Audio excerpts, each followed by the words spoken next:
कोई इफेक्ट नहीं पड़ा।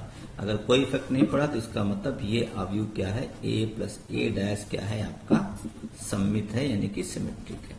तो आपने एक अवयव को दो अवयवों में व्यक्त किया, तोड़ा उसको। अब हम लोग प्रूव कर रहे हैं कि उसमें एक सममित है और एक विषम सममित। इसको आपको याद रखना होगा कि कौन सममित है कौन विषम सममित, क्योंकि प्रॉब्लम सॉल्व करते वक्त इसकी जरूरत पड़ती है आपको, क्वेश्चन सॉल्व करते वक्त। अब हम दूसरे अवयव को सिद्ध करेंगे, वो क्या है, विषम सममित है। उस पर भी क्या करेंगे, चाहे सममित की जांच करनी हो चाहे विषम सममित की, आपको लगाना ट्रांसपोज का साइन है सममित, तो आपको पता चल जाएगा कि वो कैसा प्रकार का है। इस अचर राशि का इस पर कोई प्रभाव नहीं पड़ेगा, क्योंकि ट्रांसपोज का गुण तो अवयव का होता है, तो ये तो कोई अवयव है नहीं, तो अचर राशि है। इसको प्रॉपर्टी के रूप में आपने लिखा भी होगा, के का होल डैश बराबर के बाहर कर लिया तो के ए डैश, ऐसे लोगों ने याद किया होगा। अब इस ट्रांसपोज को अंदर लेके आएंगे, ए पर लग जाएगा, ये डबल डैश हो जाएगा, ए डबल डैश मतलब एक दो बार ट्रांसपोज मतलब वही अवयव आ जाता है। तो आप देखते हैं जिस पर डैश लगाया गया था वही अवयव आया है, लेकिन थोड़ा सा परिवर्तन है। यहाँ पर ए पहले है तो यहाँ ए बाद में आया। अगर मैं माइनस कॉमन ले लूं तो मुझे वही अवयव प्राप्त होगा। तो देखिए आया तो वही अवयव, लेकिन किसके साथ आया, माइनस। तो ट्रांसपोज का साइन लगाने पर वही अवयव आए, परंतु माइनस के साथ आए, तो उस अवयव को हम लोग क्या कहेंगे, हाफ ए माइनस ए डैश को क्या कहेंगे, विषम सममित कहेंगे। क्या कहेंगे, विषम सममित। ये विषम सममित अवयव कौन, जिस पर डैश लगाया था, ये नहीं, ये तो उसका आंसर आया जो हमको बता रहा है कि विषम सममित है। जिस पर डैश लगाया होगा उसका गुण की आप जांच कर रहे हैं, ध्यान रखिएगा। तो ये विषम सममित है, हाफ ए माइनस ए डैश विषम सममित है। तो जिस पर डैश लगाया जाता उसी का गुण पता चलता है कि वो सममित है कि विषम। तो इसको याद रखिएगा, प्रमेय बहुत ही इंपॉर्टेंट होगा ये। अब उसके बाद इसी पर एक क्वेश्चन ले लेते हैं, आपकी एनसीईआरटी का ही एक्सरसाइज 3.3 का ही एक क्वेश्चन ले लेते हैं। 3.3 का ही एक क्वेश्चन है, कह रहा है कि एक अवयव है, इसका नाम हम लोग लेते हैं ए बराबर, ये अवयव ज्यादा बड़ा नहीं, वर्गाकार ले रहे, छोटा सा 2x2 का ये एक अवयव है मेरे पास। अब कह रहा है कि इसे ऐसे दो अवयवों में व्यक्त करो जिसमें एक सममित हो और एक क्या हो, विषम सममित। तो अभी हम लोगों ने सीखा कि किसी अवयव को एक सममित और विषम सममित में कैसे ब्रेक करते हैं, तो उसी के अनुसार आपको निकालना होगा। तो पहले आपको ए डैश की जरूरत पड़ेगी। ए डैश कैसे निकालेंगे, पहली रो को पहले कॉलम में लिख दीजिए, दूसरी रो दूसरे कॉलम में। अब आप इन दोनों को जोड़ दीजिए, ए प्लस ए डैश,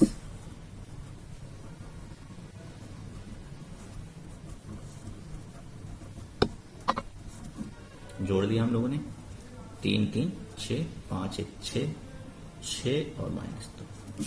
अब आप इसका हाफ निकाल लीजिए, 2 से भाग दे दीजिए, 2 को अंदर ले जाइए, सब में भाग होगा। किसी भी अचर राशि से बाहर गुणा या भाग किया जाता है तो सब में होता है, 2 3 6 2 3 6 2 3 6 2 3 2। ये एक अवयव आ गया, मान लो इसका नाम हम पी रख देते हैं, क्योंकि मुझे अभी सिद्ध करना है कि कौन सा अवयव हमने निकाला है, ये सममित है कि विषम सममित है। हमने इस अवयव को ऐसे दो अवयवों में व्यक्त करना है जिसमें एक सममित होना चाहिए और एक विषम सममित। चूंकि हम लोग प्रमेय सिद्ध कर चुके हैं या और जानते हैं कि ये सममित होता है, लेकिन फिर भी आप जांच करके दिखा दीजिए। तो मैं पी डैश निकाल दे रहा हूँ। पी डैश निकालूंगा तो पहली रो पहले कॉलम में चली जाएगी, दूसरी रो दूसरे कॉलम में। तो आप देख सकते हैं पी और पी डैश का मान दोनों देखिए क्या है, सेम है। तो पी डैश का मान जो आया वो पी के बराबर है, इसलिए ये पी अर्थात हाफ ए प्लस ए डैश क्या है, सममित है। तो हम लोगों ने इस अवयव को एक ऐसे अवयव में अभी तोड़ा है जिसमें एक क्या है, सममित है। अब दूसरे अवयव में आपको तोड़ना है और आप जानते हैं वो कैसे टूटेगा, हाफ। अब आपको ए माइनस ए डैश का मान निकालना है। तो ए माइनस ए डैश, ए आपका है अब 3 5 1 -1 माइनस 3 5 1 -1, और इन दोनों को घटा के 2 से भाग दे देंगे। दोनों अवयव को आप घटा दीजिए, पहले भाग दे दीजिए, 3 में 3 गए, 0, 5 में 1 गया 4, 1 में 5 गया -4 और ये 0। आपको बताया गया था विषम सममित अवयव की खासियत होती है कि उसके मुख्य विकर्ण में हमेशा क्या आता है, 0। और यहाँ पर जो भी अवयव आएंगे वो सेम होंगे, बस एक प्लस के साथ होगा एक माइनस। 2 से अंदर भाग दे दीजिए, 0, 2 दूनी 4 और माइनस 2 दूनी 4, 100। ये अवयव है, चलिए इसका नाम हम क्यू रख देते हैं। और हम लोग अब दिखाते हैं कि ये भाई साहब जो आए हैं, ये जो अवयव प्राप्त हुआ है क्यू, ये एक विषम सममित है। कैसे? आप इसका ट्रांसपोज निकाल लीजिए। कुछ मिला के आप उस थ्योरम जो आपने पेपर में भी सिद्ध किया है उसका आप वेरिफिकेशन कर रहे हैं, यानी कि संतुष्टि कर रहे हैं। हमने निकाला ये क्यू डैश निकाला। क्यू डैश कैसे निकालेंगे? पहली पंक्ति को पहले कॉलम में, दूसरी पंक्ति को। तो आप देखेंगे वही अवयव आता है, यही इसी के बराबर आएगा अवयव ये वाला, लेकिन इसमें से हम माइनस कॉमन लेंगे तब आएगा। चिन्ह बदल जाएंगे सबके। अब ये क्यू के बराबर आएगा 0 2 -2 0। ये देखिए पिछले पेज पर 0 2 -2 0। तो अब देख सकते हैं क्यू डैश और क्यू बराबर तो आ रहे हैं लेकिन माइनस के साथ आ रहे हैं। इसका मतलब क्यू क्या है आपका? क्यू, ध्यान रखिएगा, क्यू डैश नहीं, क्यू जो है विषम सममित अवयव है। तो हमने ए को ऐसे 2 अवयवों में व्यक्त कर दिया है जिसमें एक सममित है और एक विषम सममित, और इनका मान किसके बराबर है? आखिरी में आंसर लिख देंगे। मेन आपका अवयव था ये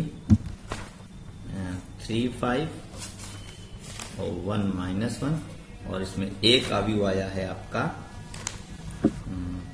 पी जो आया था 3 3 3 -1, और क्यू जो आया है वो सामने ही है 0 2 और -2। यानी कि अब ये अवयव ऐसे 2 अवयवों में व्यक्त हो गया जिसमें एक आपने सिद्ध कर दिया है सममित और दूसरे को सिद्ध कर दिया है क्या है?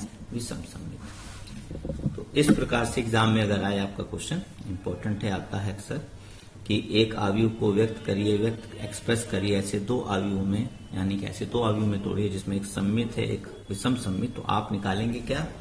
उस अवयव का, वैसे समझ लीजिएगा, ए अवयव है तो ए डैश निकाल के हाफ ए प्लस ए डैश निकालना है आपको, और हाफ ए माइनस ए डैश निकालना है। और ये चेक भी करके दिखा देना है कि हाँ भाई एक ये क्या है? सममित है, और दूसरा ये क्या है? विषम सममित है। चेक करने के लिए कुछ करना नहीं है आपको, केवल उनका ट्रांसपोज यानी कि परिवर्तन निकाल दीजिए, और वो उसी के बराबर आ जाए तो सममित लिख दीजिए, और माइनस के साथ बराबर आए तो विषम सममित लिख दीजिए। इजी है बहुत। तो ये क्वेश्चन है आपकी बुक का। अब आपकी बुक का एक बहुविकल्पी क्वेश्चन है, बहुत ही इजी क्वेश्चन है वो कैसे लगाएंगे? उसमें आपको दिया है एक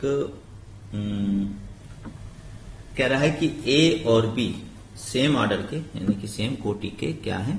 सममित अवयव हैं, यानी कि सिमेट्रिक मैट्रिक्स हैं। ये बहुविकल्पी क्वेश्चन है, लास्ट क्वेश्चन है, तो लास्ट में मिलेगा आपको, सेकंड लास्ट क्वेश्चन है, इसके बाद एक क्वेश्चन हो जाए।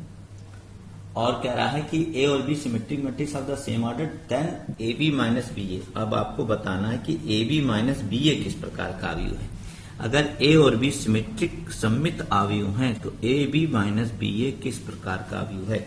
4 ऑप्शन दिए गए हैं, उसमें लिखा होगा कि स्क्यू सिमेट्रिक है, जीरो मैट्रिक्स है, आइडेंटिटी मैट्रिक्स है, मतलब सममित है, विषम सममित है, शून्य अवयव है या इकाई अवयव है। तो देखो हम लोग पहले जांच करेंगे कि ये सममित विषम सममित तो नहीं है। इसके लिए आप केवल इस पर ट्रांसपोज का साइन, परिवर्त का साइन लगा दीजिए। अब परिवर्त का साइन लगाने पर क्या होगा? अगर यही अवयव आ गया तो सममित, माइनस के साथ आया विषम सममित, या कुछ और आ गया तो पता चलेगा आगे।